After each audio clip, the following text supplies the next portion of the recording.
नमस्कार मित्रों, अभियान सिविल सर्विसेज में आप सभी का स्वागत है। मित्रों, आज हम देखेंगे पत्र लेखन में शासकीय पत्र और धीरे धीरे सभी पत्रों को हम कवर करेंगे। ये हमारी बुक है और इसके साथ आप 30 निबंध। जो लोग नए हैं कृपया हमारे चैनल को सब्सक्राइब करें और अगर आपको हमारा कार्यक्रम पसंद आ रहा है तो लाइक शेयर कमेंट अवश्य करें। आइए देखते हैं मित्रों, इसमें सभी लेटर के फॉर्मेट मिल जाएंगे आपको। नोटिंग का मैं अलग से कुछ नोटिंग का ड्राफ्ट सही से नहीं मिला था। नोटिंग के अलावा टिप्पणी के अलावा सारे इसमें उदाहरण हैं, सारांश और संक्षेपण भी है इसमें। लोकोक्तियां, मुहावरे और प्रशासनिक शब्दावली का अलग पीडीएफ है। तो अगर आपको ये पूरा कंटेंट चाहिए, 30 निबंध की फ्रेमिंग भी, तो इसकी पूरी कॉस्ट 500 है। आप हमें व्हाट्सएप करेंगे, व्हाट्सएप नंबर इसमें दिया हुआ है। नीचे डिस्क्रिप्शन बॉक्स में भी आपको पूरी डिटेल दी गई है कैसे आप करेंगे। आइए देखते हैं। पहले तो परिभाषा देखेंगे।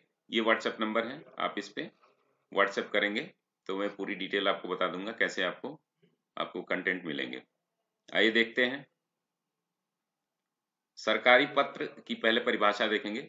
शासकीय पत्र आलेखन का वह औपचारिक प्रारूप होता है जिसमें एक पद से दूसरे पद को किसी शासकीय नीतियों, निर्णयों, आदेशों और सूचनाओं आदि के लिए पत्र व्यवहार किया जाता है। इसकी विशिष्टताएं देख लेंगे हम। इसकी विशेषताएं कुछ देखेंगे। सरकारी पत्र लेखन का वैशिष्ट्य। सरकारी पत्रों में निम्नलिखित विशेषताएं होती हैं। सरकारी पत्र पूरी तरह से औपचारिक होते हैं, तो ये पहला बिंदु होता है। इसमें किसी तरह का परिचय या पहचान की झलक नहीं रहती है। सरकारी पत्र बहुत संक्षिप्त तथा संतुलित होते हैं तथा इनमें केवल नपे तुले शब्दों का ही प्रयोग किया जाता है। अगला, इसकी भाषा सरल, स्पष्ट और सशक्त होती है। सरकारी पत्र में एक आदेश या एक सूचना एक ही पैराग्राफ में लिखी जाती है। ये दूसरा आदेश या सूचना देनी हो तो दो लिख करके, जैसे अभी नीचे हम दिखाएंगे पत्र के प्रारूप और उदाहरण के माध्यम से, संख्या डालकर दूसरे पैराग्राफ का प्रयोग किया जाता है। सरकारी पत्रों का एक निश्चित और निर्धारित प्रारूप होता है, वे उसी के ही अनुसार लिखे जाते हैं। इनमें फेरबदल नहीं किया जाता, तो इसमें विशेष ध्यान देने की जरूरत है आपको। तो हम देखेंगे, पहले प्रारूप देख लेंगे। ये प्रारूप ऐसे बनता है। शासकीय पत्र, प्रेषक होगा, उसके बाद नाम होगा, जो भी अधिकारी का नाम है, पद नाम, फिर इसके बाद सेवा में ध्यान देना होता है कि ये सभी चीजें एक लाइन में हो। और पत्रांक संख्या, पत्रांक संख्या आप दाईं तरफ कोने में कॉर्नर में लिखेंगे, क्योंकि बहुत सारी किताबों में बीच में लिखा है। कुछ लोगों का कहना है बीच में भी है, लेकिन मेरे ख्याल से ये गलत है। आपको दाईं तरफ ही लिखना है। पत्रांक संख्या दाईं तरफ कॉर्नर में, और दिनांक के बाद स्थान, ये विषय से हल्का सा ऊपर की लाइन रहेगी और दाईं तरफ कॉर्नर में। इसकी भाषा जो होती है वो औपचारिक होती है और इसमें परिचय कहीं भी दिखना नहीं चाहिए। तो महोदय, मुझे शासनादेश संख्या के क्रम में कहने का ये निदेश होता है, निर्देश नहीं होता है। निदेश हुआ है कि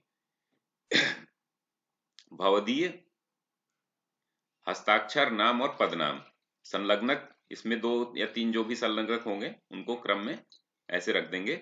प्रतिलिपि निम्न को सूचनार्थ एवं आवश्यक कार्यवाही हेतु प्रेषित 1 2 करके ऐसे फ्रेमिंग आप बनाएंगे। अगर वो फ्रेमिंग आज्ञा से हस्ताक्षर, नाम, ये पद नाम होगा, पदनाम नीचे हो गया लग रहा है, तो इसमें नेक्स्ट लेटर में चला गया लग रहा है। हाँ, यहाँ पे है, वो इंटर हो गया है, तो ये पदनाम सबसे नीचे होगा। तो उदाहरण और ड्राफ्ट 2 तरीके से होते हैं।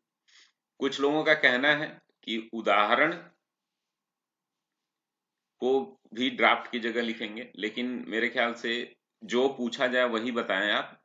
ड्राफ्ट का मतलब होता है एक प्रारूप बताना कि किस फॉर्मेट में हम लेटर लिखेंगे शासकीय पत्र को, उसके स्थान, पत्र संख्या, दिनांक, स्थान जो भी है, विषय, वो सटीक जगह पे हो, कॉमा फुल स्टॉप का सही उपयोग हो। तो ये पूरा आपका प्रारूप हो गया। इसके बाद हम एक उदाहरण देखेंगे, उदाहरण के माध्यम से समझेंगे।